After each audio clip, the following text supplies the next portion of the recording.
Bonjour tout le monde, aujourd'hui deux possibilités, qu'est-ce que cette personne pense de votre relation, donc deux tarots différents, lequel vous appelle, est-ce qu'il y en a qu'un, est-ce que les deux vous appellent? Si les deux vous appellent, c'est que peut-être qu'il y a des messages complémentaires d'un côté et de l'autre. Sinon vous pouvez faire ce tirage pour n'importe quelle relation. Vous pouvez faire le choix aussi pour différentes relations, voir un petit peu, tout simplement. Donc voilà, la couleur, l'énergie, laissez-vous appeler peut-être tout simplement par votre intuition.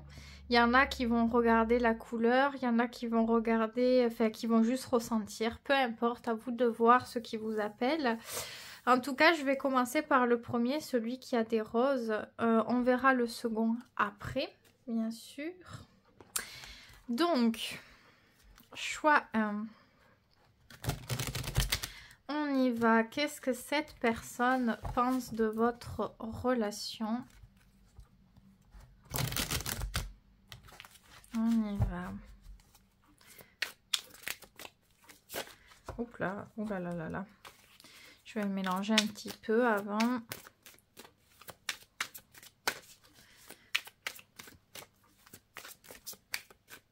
Je pense que là, c'est bien, on peut commencer. Hop, on y va. Alors, elle est venue assez facilement. La 8 de bâton, ok. D'accord. L'as de bâton, bah, décidément, on est beaucoup dans le bâton, dans le désir. On continue. J'en prends une dernière. Bon, ben voilà. Et le pendu qui se met à l'envers. Bon, d'accord. Alors, elle est venue à l'envers parce qu'elle était à l'endroit dans le jeu. Donc, ok. Alors, ici, on a peut-être une sensation, des sensations même, de...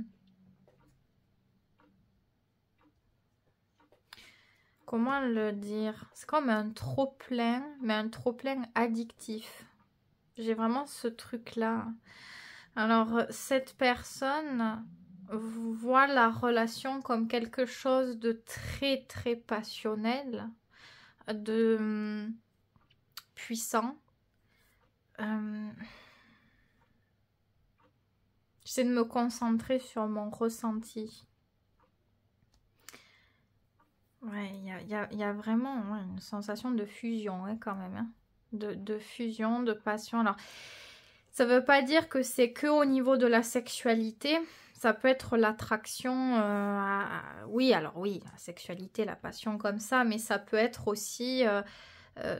c'est comme si on n'en avait jamais assez, quoi. Il y a un truc qui nous contrôle presque.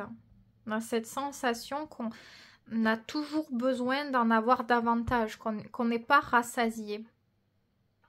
Donc ça peut être vouloir tout le temps vous parler, tout le temps vous voir, ou tout le temps avoir besoin de vous toucher, ou il y a comme un excès de quelque chose. Parce qu'on n'arrive pas à bien le vivre. J'ai l'impression que cette personne, progressivement, elle arrive à retrouver peut-être une sorte de maîtrise. Et du coup, vient l'as de bâton, cette notion de se dire que peut-être on pourrait aller plus loin. Peut-être qu'on pourrait réellement faire quelque chose de plus viable, de plus intéressant, de plus profond. Enfin, je sais pas si c'est le mot profond, ça dépend. Qu'est-ce qu'on pense au niveau de la profondeur, qu'est-ce que c'est pour soi-même, etc. Enfin, voilà, mais je pense que ouais, il y a ce truc, cette personne, elle se dit qu'il y a la possibilité de réussir à parvenir à quelque chose de très plaisant, d'intéressant. Peut-être que c'est un objectif aussi que vous avez dû parler, c'est possible que vous en ayez parlé, Et elle le pense, dans ces cas-là, elle pense vraiment qu'il y a quelque chose qui pourrait être intéressant. Mais je sais pas si c'est vraiment problématique ce trop-plein, comme j'ai dit, parce qu'avec l'as de bâton, c'est grâce à ce truc de passion que ça nous amène à réussir quelque chose. Si on l'a pas, on n'a pas envie d'aller plus loin. C'est ce qui déclenche la motivation de creuser quelque chose ou pas. Alors, on va poser peut-être quelques questions. Déjà, comment elle le vit, tout ça, parce qu'on avait quand même le pendule inversé, donc je pense que ça n'a pas toujours été évident, que peut-être maintenant elle arrive un peu mieux à le gérer, mais comment elle se sent déjà dans le présent là par rapport à ça.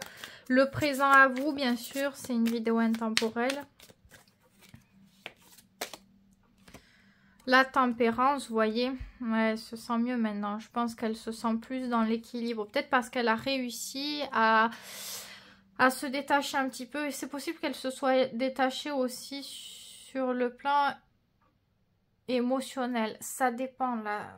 Ça dépend. Soit c'est ça, elle s'est détachée. C'est-à-dire si elle était beaucoup plus dans l'émotionnel, elle a mis un peu plus de limites.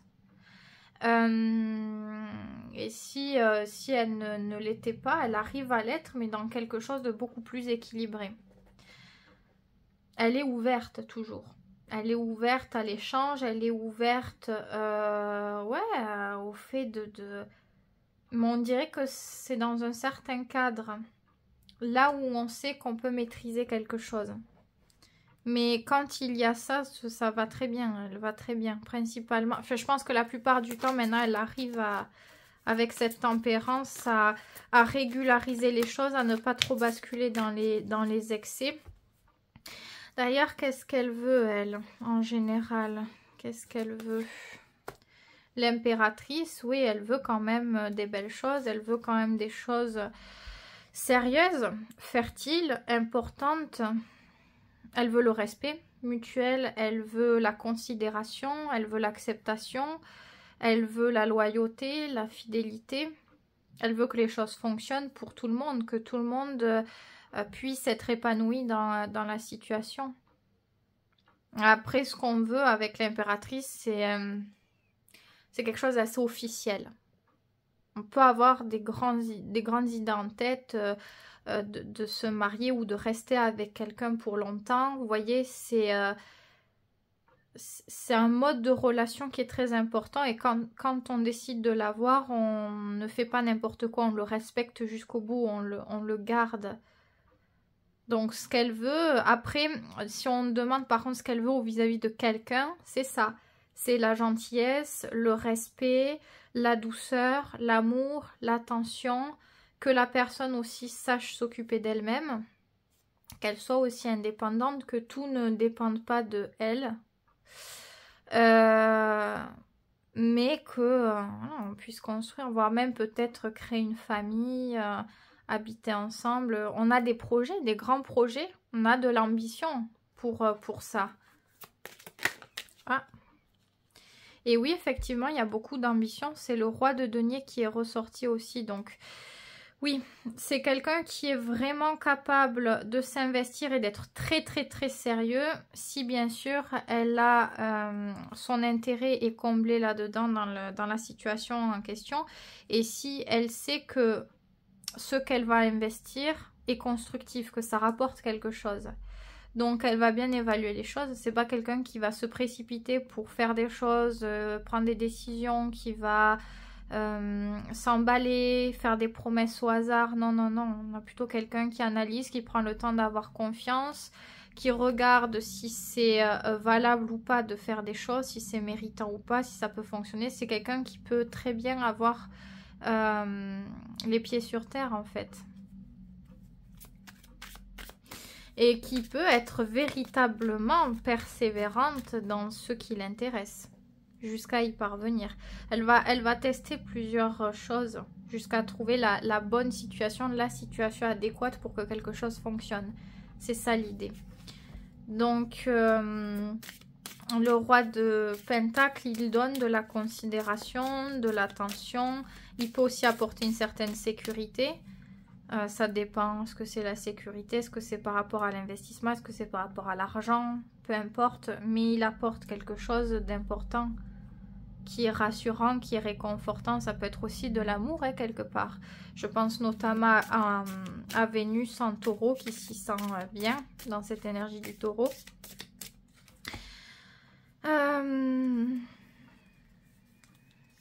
Donc vous voyez, c'est peut-être pour ça qu'on a ces cartes en haut, parce que c'est ça qu'elle cherche, l'impératrice.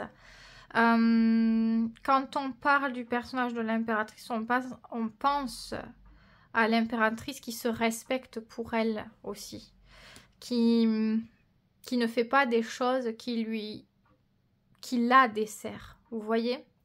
Donc, besoin aussi de quelqu'un qui se respecte, qui a une certaine valeur, qui n'a pas besoin des autres pour s'accorder cette valeur et qui généralement est aimée et aussi enviée, c'est possible, mais elle est gentille, elle est douce, elle est stable, elle a son assurance. C'est beaucoup de choses, c'est une majeure, donc voilà. Mais c'est peut-être pour ça ici, beaucoup de bâtons, peut-être que, voilà, ce truc de... très passionnel et mené sur la rapidité des instincts, de la passion, de l'alchimie, peut parfois être difficile à gérer pour elle et à percevoir parce que elle préfère plutôt le calme, la maîtrise peut-être. Parce qu'elle veut aller plus loin et que pour elle, peut-être que c'est plus dangereux.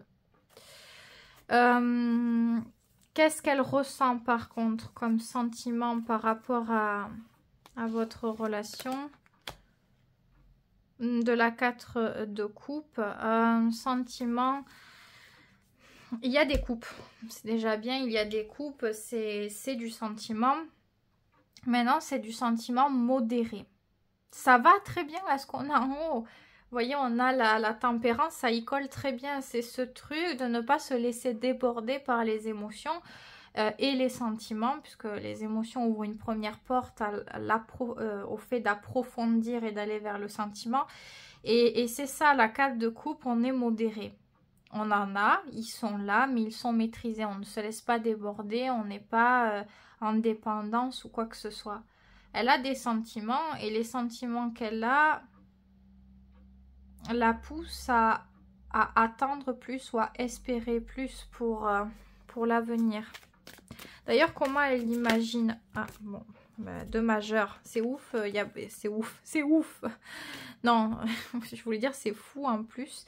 Et j'ai dit c'est ouf. Bon, il y a beaucoup de majeurs qui ressortent dans votre tirage quand même, hein. 1, 2, 3, 4, 5. Bon, ça fait beaucoup quand même. Ce qu'elle pense de l'avenir, on a le monde, mais on a aussi... Non, c'est pas le monde, qu'est-ce que je raconte? Mais non, qu'est-ce que je raconte? C'est l'étoile, ça. Attendez, j'ai oublié mes chiffres. Oh là là, oui, il me semble que c'est ça. Et on a la tour, donc encore une fois, c'est... on ne sait pas, on n'est pas certain, on n'a pas vraiment de certitude sur est-ce que les choses vont continuer à aller bien. Est-ce qu'on va se stabiliser dans l'harmonie? Est-ce que les rêves ne seront plus des rêves mais une réalité? Je pense qu'il y a... Ouais, qu'il y a la peur qu'on... C'est comme si on avait la sensation déjà dans le présent que tout n'était pas idéal, qu'il n'y avait pas réellement une base assez solide et on peut avoir peur que dans l'avenir on souffre, qu'on soit déçu, qu'on sorte de l'illusion de quelque chose. Donc c'est pas évident là, c'est pas évident, c'est pas super agréable. Qu'est-ce qui la pousse à penser comme ça alors? Et là c'est le monde effectivement. Ce qui la pousse à penser comme ça, c'est que peut-être qu'elle a la sensation qu'on doit faire... Je dis on parce que je sais pas qui, et peut-être que si vous menez une relation ensemble mutuellement, peut-être pas sur les mêmes choses, mais vous faites mutuellement, on a la sensation qu'on doit faire peut-être certains sacrifices pour réussir à s'offrir une réussite ou un avenir. Et ça, on ne sait pas si c'est toujours très bon? Est-ce qu'on va assumer toujours de devoir faire des sacrifices? Est-ce que les difficultés, on va pouvoir continuer à dépasser certaines difficultés? Est-ce que c'est vraiment plaisant? Est-ce que ça nous convient vraiment? Et pourtant, il y a cette matière, quoi, avec le monde. Alors, le monde, si on sort de cette idée de sacrifice, vu ce que représente la carte ici, ça peut être aussi le fait qu'il y a beaucoup de choses. Mais oui, mais c'est ça, ça peut être lié au sacrifice. C'est-à-dire, on a notre vie, celle qu'on mène avec l'autre, et on a des objectifs personnels qui ne collent pas à ce qu'on doit faire avec l'autre. Donc, on ne sait pas, est-ce que je vais suivre mes objectifs ou est-ce que je vais décider de faire certains sacrifices ou d'orienter certains sacrifices pour valoriser la relation. Ça peut être aussi par rapport au mode de vie différent. Le travail, la distance géographique, ça peut être par rapport à l'entourage aussi. Ça peut être beaucoup de choses. Mais c'est par rapport à comment on vit notre vie, comment on la nourrit et est-ce que c'est réellement compatible. Si on pouvait se demander est-ce qu'elle est capable de faire des compromis, elle peut. Si elle juge que c'est important, si elle juge que c'est important aussi parce qu'elle a envie que certaines choses se passent bien et que ça serait judicieux de le faire pour que ça se passe bien. Au cas où que si vous vous posiez la question. Est-ce que pour vous, ça serait bien de faire certains sacrifices? 5 de denier.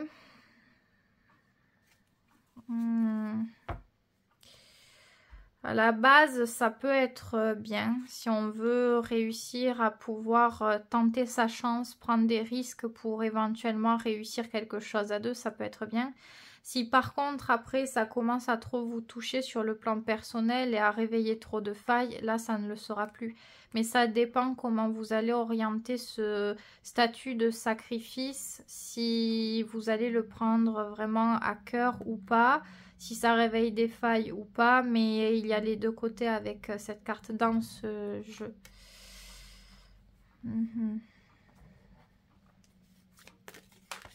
J'allais dire pour vous, qu'est-ce qui serait bon alors? Et on a une carte qui vient, la justice à l'envers.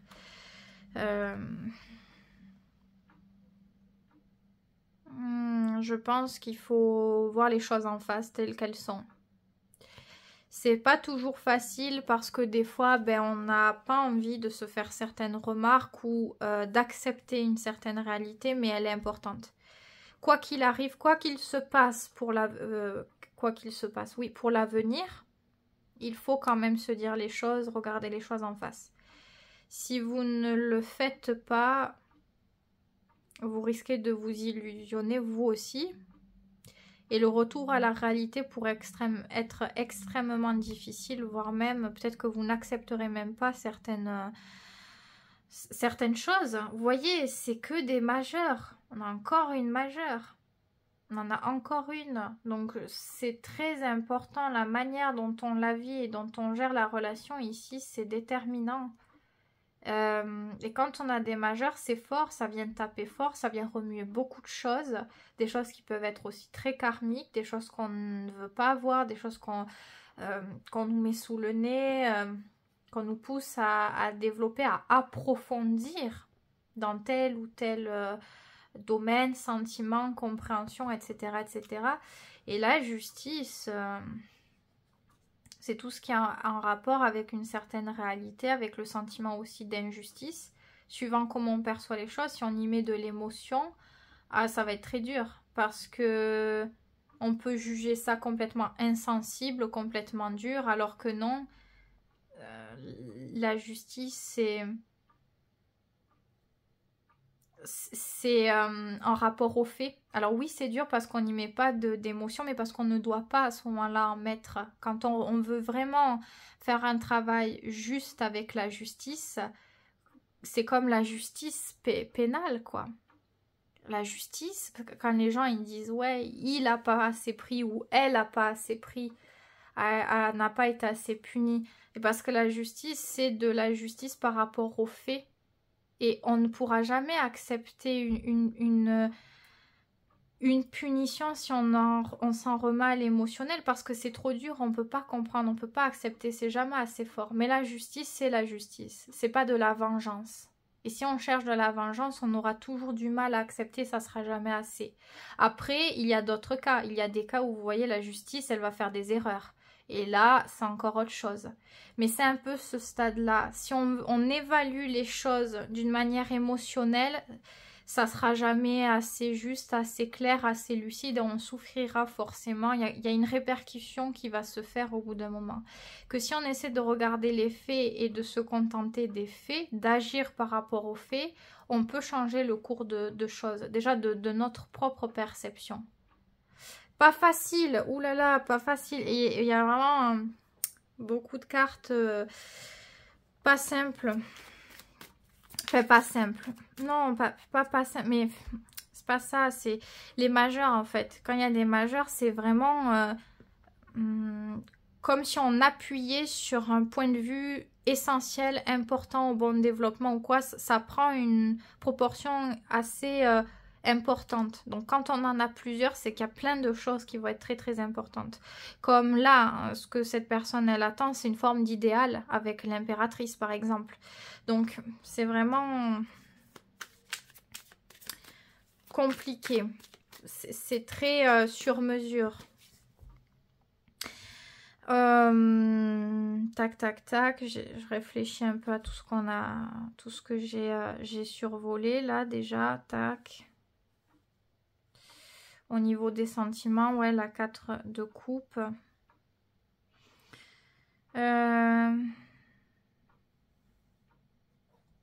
Qu'est-ce que prochainement elle compte faire déjà par rapport à votre relation? La 6 de coupe, elle compte toujours la nourrir. Je ne sais pas quel est votre lien actuel, est-ce qu'il est amical ou est-ce qu'il est plus? En tout cas, elle compte toujours le maintenir, elle compte toujours apporter du soutien, une certaine attention, partager des moments. Elle n'a pas envie de vous perdre ou de délaisser la relation. Elle s'investit. Et à ce moment-là, c'est vrai qu'elle peut être assez sympa, sympathique. Si vous avez besoin d'une écoute ou de conseils, elle peut être là pour vous. Si vous avez besoin d'aide, elle saura être là en tout cas. Si vous avez besoin de solliciter de l'attention de sa part, elle saura y répondre par exemple. Est-ce que cette relation, elle est quand même bonne pour vous? Encore une majeure. C'est la lune. Alors, on croirait que c'est les amoureux, hein, vous voyez, sur cette carte. Je sais pas pourquoi ils l'ont faite comme ça, parce que vraiment, le premier plan, je suis désolée, c'est le couple. Pour moi, c'est les amoureux, mais en fait, non, c'est en rapport avec la lune derrière. Donc, la lune. Est-ce qu'elle est bien? Bah, ça dépend. Ça dépend des périodes, ça dépend des cycles, ça dépend de ce que vous vivez, de comment vous l'interprétez, de comment vous le ressentez. Il y a des périodes avec la lune où oui, c'est englobant de sensibilité, de douceur, on peut y trouver une certaine sécurité, on a l'impression que ça y est, c'est bon, c'est ok. Et il y a d'autres périodes où on a des doutes, où on hésite, où on a l'impression qu'on ne sait pas tout, qu'il y a des choses à approfondir, que ce n'est pas sûr, que ce n'est pas certain pour l'avenir. Et on peut avoir beaucoup d'incertitudes. Parce qu'il y a un taux qui ne colle pas à ce moment-là à la réalité peut-être. Donc c'est une carte très complexe en réalité. Très complexe. Et à ce moment-là, qu'est-ce qu'il y a de bon pour vous? On le répète, c'est la justice. Donc je pense qu'au moment où il y a des doutes et où vous avez envie de rentrer dans un trop-plein émotionnel d'imagination, etc., parce que c'est teinté par votre perception avant tout, c'est pas très bon. Je pense que c'est à ce moment-là qu'il faut essayer de s'accrocher au fait de regarder les choses et de se dire, dans la réalité de ce qui se passe dans les faits, qu'est-ce qu'il en est? De ce que je pense, comment je le pense et comment je le ressens, c'est encore autre chose.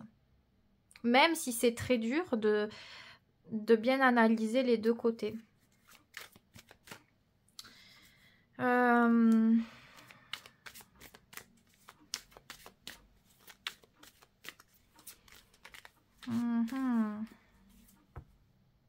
Est-ce qu'elle attend quelque chose de votre part? Je finis avec cette carte, je pense. 7 d'épée.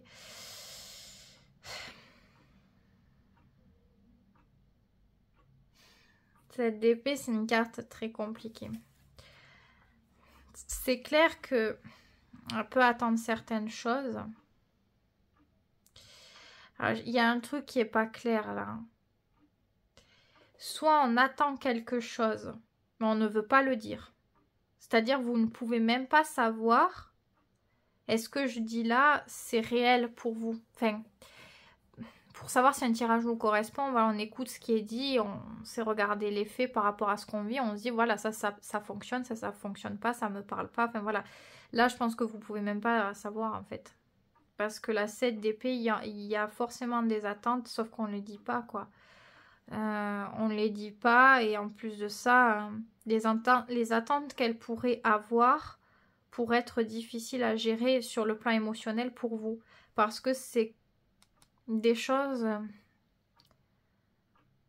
très cadrées sur le plan des idées, et peut-être que vous jugerez que ça manque de sensibilité. Mais il est vrai qu'il peut y avoir des attentes. Mais je sais pas si vraiment c'est bon pour vous, ce truc d'attente. Je vais quand même demander par rapport à vous. Et voilà, c'est des trucs à réfléchir. Des trucs à réfléchir. Dans l'idéal, c'est pas le truc dans lequel vous vous lancez comme ça, que vous accepteriez comme ça, et que ça demanderait beaucoup de réflexion, un certain temps de réflexion pour analyser les choses et savoir est-ce que c'est vraiment bon pour moi, est-ce que c'est vraiment sain, est-ce que c'est vraiment le chemin que je veux, j'aspire à quoi, et est-ce que ça y correspond. C'est des questions existentielles. Je pense que ce qu'elle veut là vous pousse à vous demander est-ce que c'est vraiment moi, est-ce que ça me correspond, est-ce que c'est essentiel à mon cheminement, est-ce que je peux le faire, est-ce que c'est encore une majeure, vous voyez. Alors quel conseil par rapport à cette personne et cette relation? Alors le conseil est valable au moment où vous l'écoutez, c'est-à-dire dans 3 mois, 4 mois, si la relation évolue en fonction de comment elle évolue, peut-être qu'il sera plus valable. Ça dépend. C'est la 10 de bâton. Essayez de prendre du temps pour vous. Essayez d'enlever d'essayer de... Vous voyez, c'est relié un petit peu à cette énergie aussi de... Si vous avez la sensation d'avoir vécu beaucoup de choses, beaucoup d'émotions, beaucoup de sensations déjà, et que c'est trop, que c'est déjà en train de... presque de vous faire vous focaliser sur ces sensations plus que sur autre chose dans votre vie, tellement que vous avez du mal à vous concentrer sur le reste, et peut-être même que ce que vous pensez ou l'importance de ce que pense cette personne par rapport à vous est plus important que le reste. C'est-à-dire que ça peut vous limiter carrément. Si vous devez faire quelque chose, si vous devez agir, vous pouvez avoir peur de oui, mais c'est là, elle va pas m'accepter, ou ça va mal se passer. Et donc, on encaisse des trucs qu'on n'est pas censé encaisser par rapport à cette importance qui est trop grande à présent. Qui vous focalisez peut-être trop, ça change peut-être votre côté naturel. Peut-être que vous essayez de faire trop d'efforts, de gérer plein de choses à la fois. C'est-à-dire, je sais pas, vous avez votre planning très chargé, et en plus de ça, vous allez essayer d'accorder du temps à la personne quand elle veut, comme ça l'arrange, alors que vous, ça vous arrange pas. Vous voyez, vous faites des trucs peut-être en espérant que le fait de le faire va permettre de faire réaliser à l'autre que ce que vous faites c'est bien, permettra aussi de développer plus de sentiments, permettra que ça vous revienne au bout d'un moment. Et si ça ne revient pas, c'est pas sûr, mais et si ça ne revient pas, vous aurez tout perdu. Votre énergie, peut-être votre dignité, vous aurez la sensation de tout ce que vous avez pu investir n'a servi à rien. Donc c'est très dur comme constat. Donc là, essayez de prendre un petit peu le large sur ce que vous pouvez déjà faire. Qu'est-ce que vous pouvez déjà limiter ou arrêter, faire plus pour votre avantage au lieu de penser à l'autre, à la relation, etc., etc. Parce qu'il y a trop de poids, on y met trop de poids. vous mettez trop de poids dans votre perception et aussi dans cette relation parce que ça devient compliqué à gérer, ce qui est normal en fait.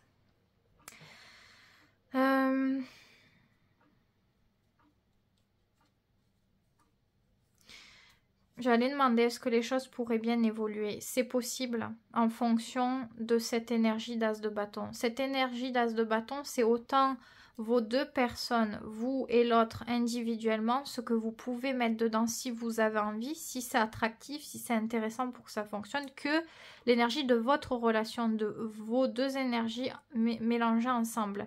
Si on use l'énergie de la relation, on n'a plus envie de vivre des choses avec l'autre ou la motivation se fatigue parce que certaines choses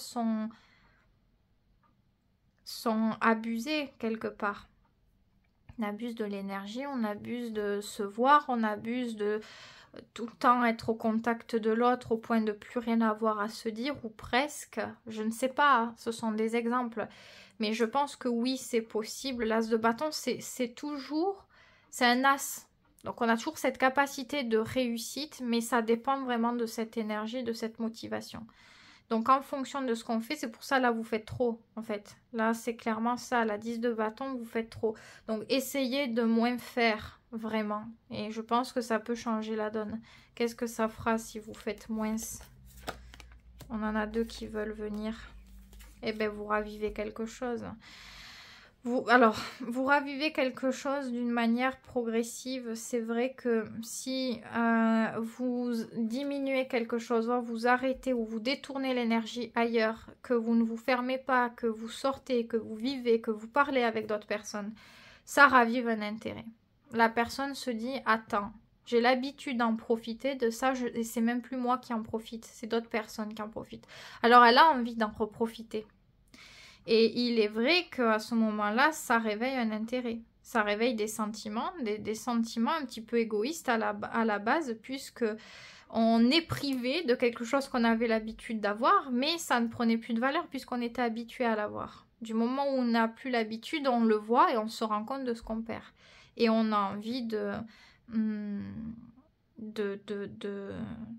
re-rentrer là-dedans. Donc, il y a des pas après. Avec la 3 de coupe, progressivement, on communique, on a envie de voir l'autre, de proposer des sorties, d'être gentil, de revenir sur une énergie peut-être de flirt ou quelque chose de complice, d'amical, pour re-rentrer dans un climat de confiance et voir si on peut recréer quelque chose.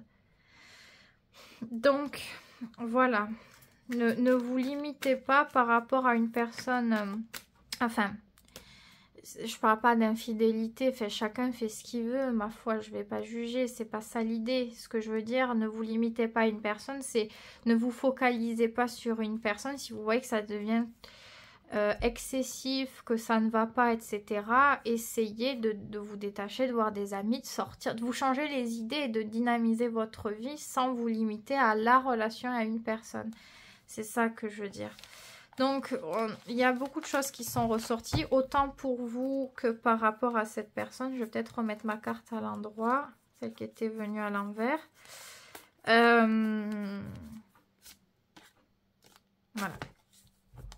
On a la tempérance qui revient. Vous voyez cette notion encore d'équilibre. Ça ne veut pas dire qu'il ne faut plus nourrir quoi que ce soit avec l'autre, c'est juste qu'on s'en détache. On donne ce qui doit être donné sans que ça vous fasse défaut à vous. Vous ne faites pas un truc que vous n'avez pas envie de faire. Ne vous fatiguez pas à dire ou à vous engager dans des trucs que vous ne voulez pas faire. C'est pareil, vous faites ce que vous avez envie de faire. Comme ça, si quand bien même ça ne fonctionne pas, ben, vous ne regrettez rien. Vous avez fait ce que vous avez envie, vous avez profité de faire ce que vous aviez envie de faire et voilà. C'est un peu ça l'idée. Donc voilà ce que je peux dire pour vous, chouin. J'espère que ça vous aura plu. Si vous voulez me donner vos retours en toute bienveillance, n'hésitez pas. Mais n'oubliez pas de liker cette vidéo et de vous abonner si ça vous a plu. Je passe au choix numéro 2. Donc... qu'est-ce que cette personne pense de votre relation? On y va. Hop, je mélange. Alors, j'ai mis mes cartes à l'endroit. Hop là.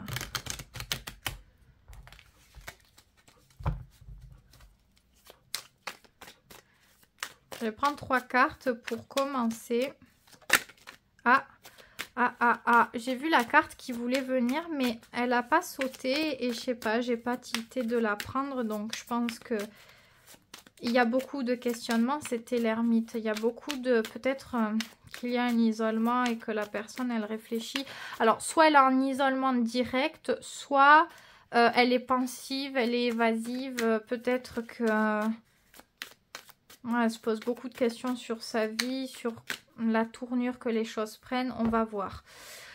Allez, donc ce que cette personne pense de la relation, au moment où vous écoutez ce tirage intemporel, on a la 8 de bâton. Décidément, elle est venue pareil pour le choix 1. Donc, bon, ok. Alors, on a tout. On a la 4 de coupe et on a le magicien. Alors, c'est quelqu'un qui est tout seul, effectivement, qui est tout seul et qui s'ennuie. Cette personne, elle vit et elle pense, mais c'est surtout, elle vit la relation dans sa tête. Dans sa tête, dans ses émotions, dans son intimité à elle, qu'elle ne partage pas. Elle aspire à autre chose. Elle aspire à une liberté d'expression des sentiments, à vivre des choses fortes qui la sortent de sa monotonie, du calme plat. Donc 8 de bâton et le magicien, c'est quelqu'un qui... Je sais pas si elle est souvent à votre contact ou pas, mais elle en a envie. Elle en a envie, peut-être même que... Elle attend des propositions, elle attend des messages, elle attend des appels, elle attend que vous puissiez vous voir, que vous puissiez démarrer quelque chose ou redémarrer quelque chose. Il y a beaucoup d'attentes en fait. Il y a beaucoup d'attentes. Alors peut-être que vous avez vécu déjà des choses intéressantes, palpitantes, passionnelles, attractives. En tout cas, là maintenant que c'est le calme, qu'elle est dans son équilibre émotionnel, eh ben, c'est un peu ennuyant. On se rend compte qu'on est tout seul, mais qu'on aimerait ne plus l'être. Comment, alors, j'allais dire comment elle le vit, mais bon, on a quand même la... Alors, elle le vit, vous voyez, c'est fort, encore une fois, je pense, encore une fois, qu'il y a eu ce truc de devoir résister à quelque chose. Résister à quelque chose où on a forcé un truc. Par contre, maintenant, on est dans l'acceptation. Alors, ça peut être au niveau de l'ego, notamment. C'est possible.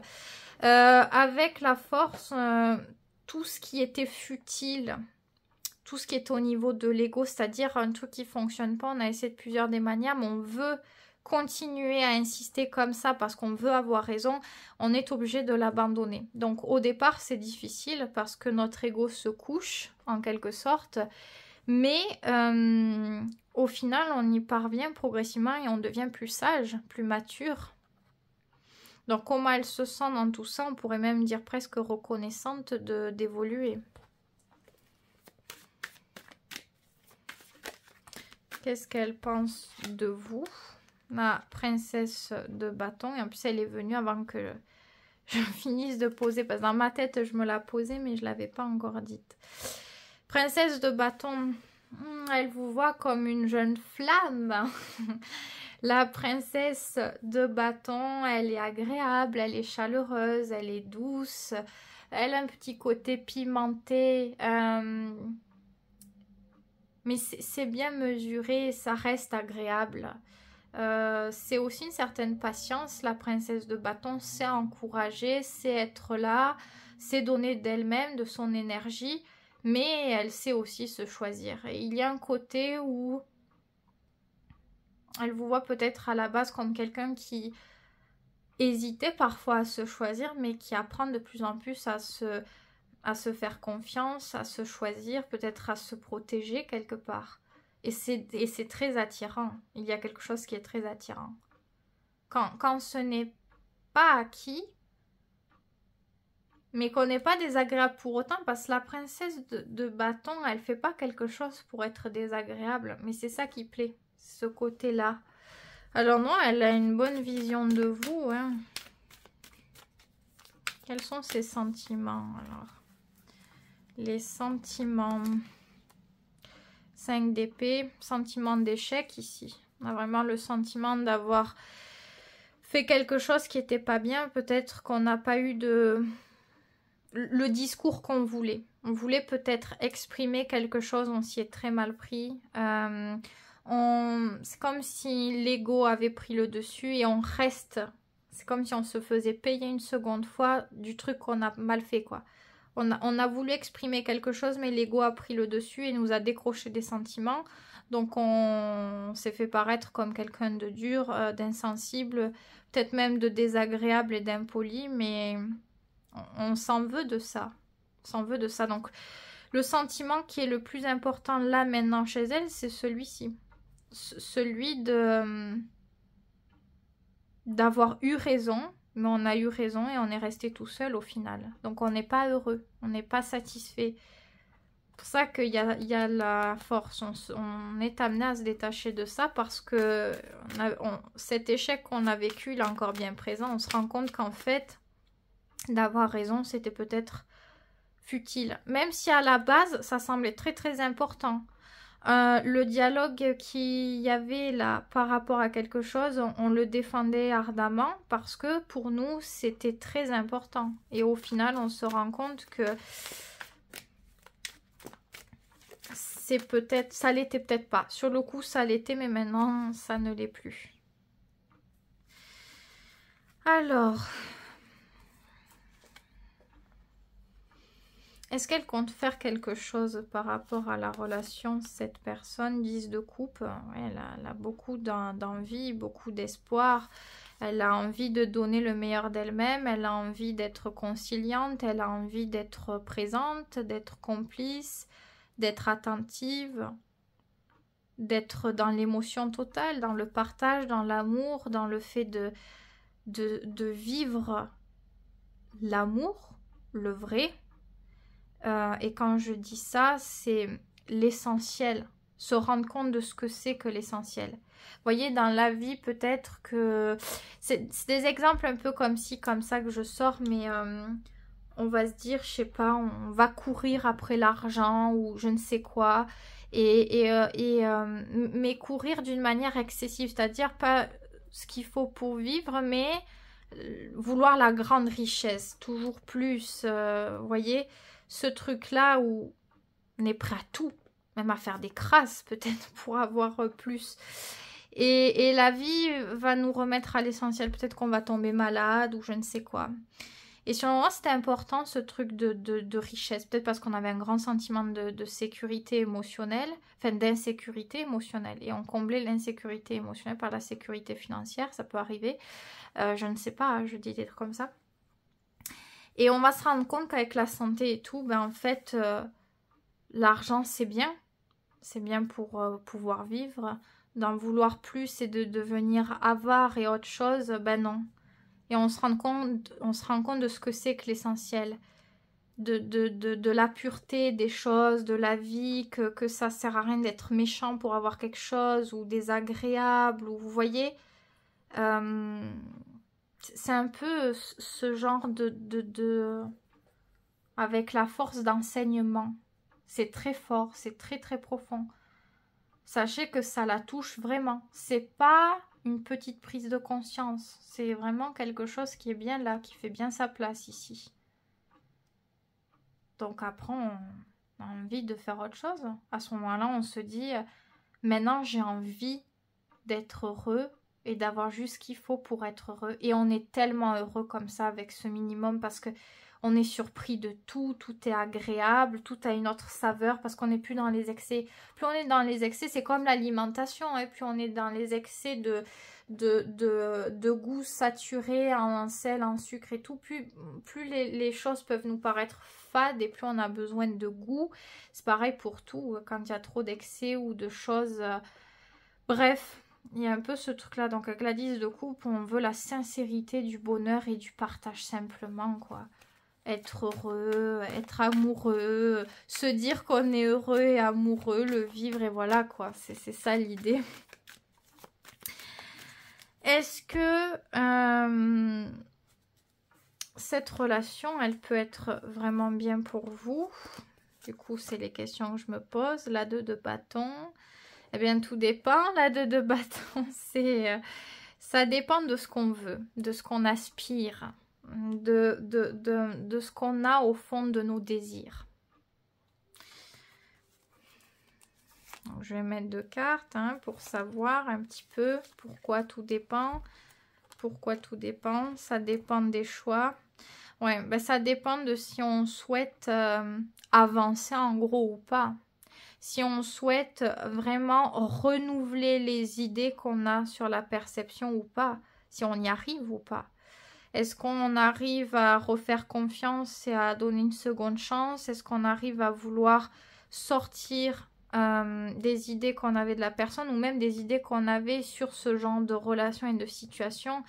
Si on y arrive à le faire, oui, c'est vraiment très très bien. Très très bien, très agréable. Ça donne vraiment un profond changement, ça se ressent. Si on n'y arrive pas, on reste dans l'inaction, dans la passivité ou dans des doutes récurrents, dans des incertitudes, des inquiétudes, de l'anxiété. On maîtrise très mal les choses et à ce moment-là, les choses se retournent contre nous. Nos propres idées de ces perceptions viennent se retourner contre nous pour nous blesser. Et c'est ces idées-là qui prennent le contrôle sur votre vie. Est-ce que vous pouvez faire quelque chose pour éviter ça?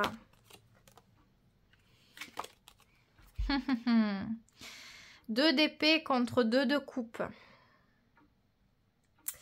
C'est complexe. Le mental contre le cœur, enfin contre les émotions, le cerveau contre le cœur.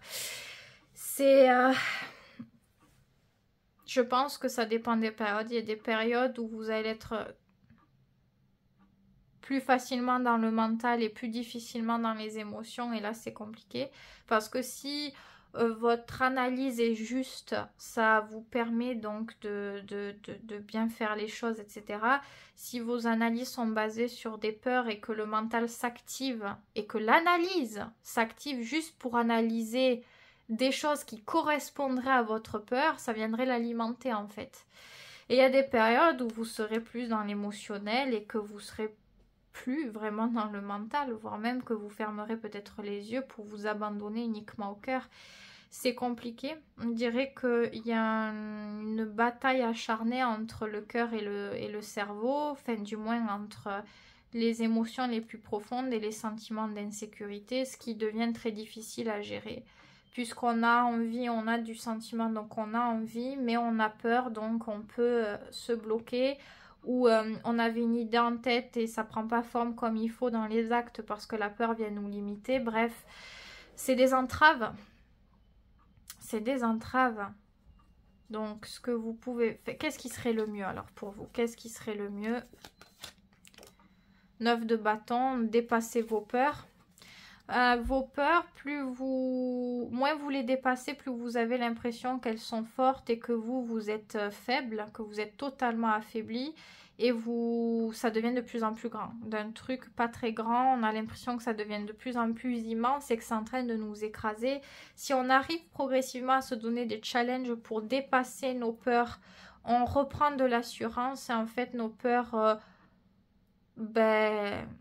ne sont plus grandes, elles sont plus immenses.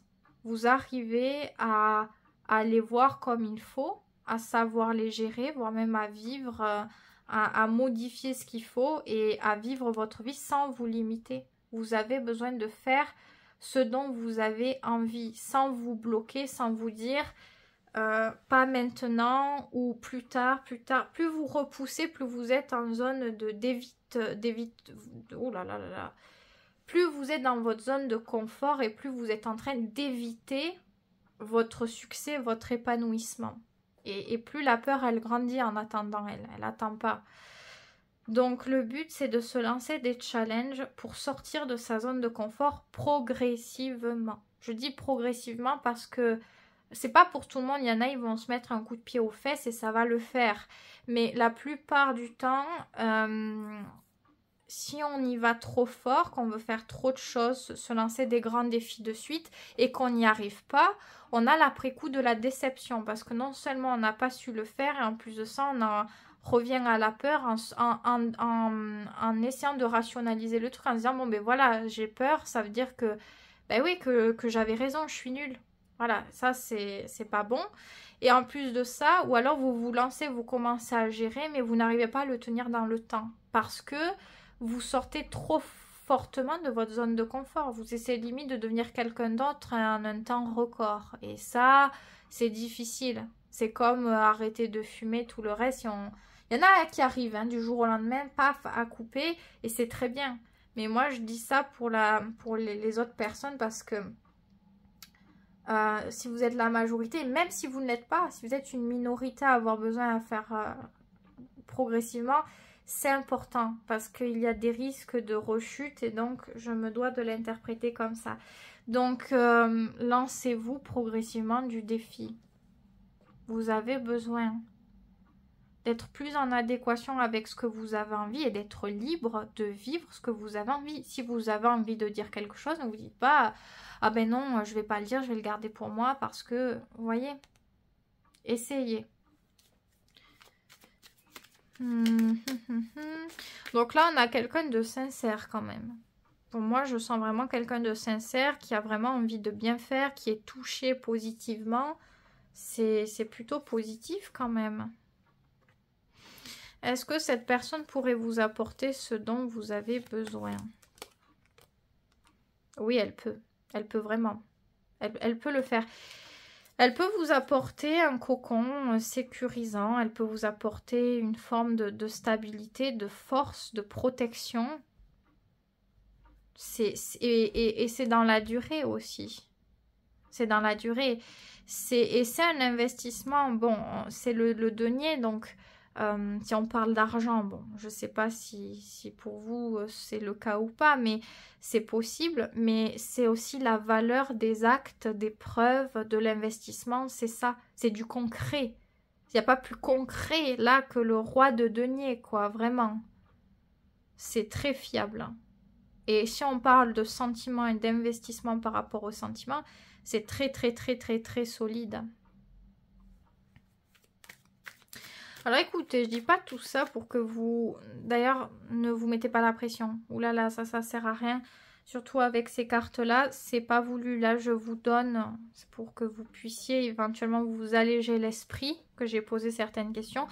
Je pense que vous devriez vous concentrer, faire grandir, voilà, votre princesse de bâton ou l'enrichir, voilà, l'enrichir par rapport à vos envies, par rapport aux connaissances.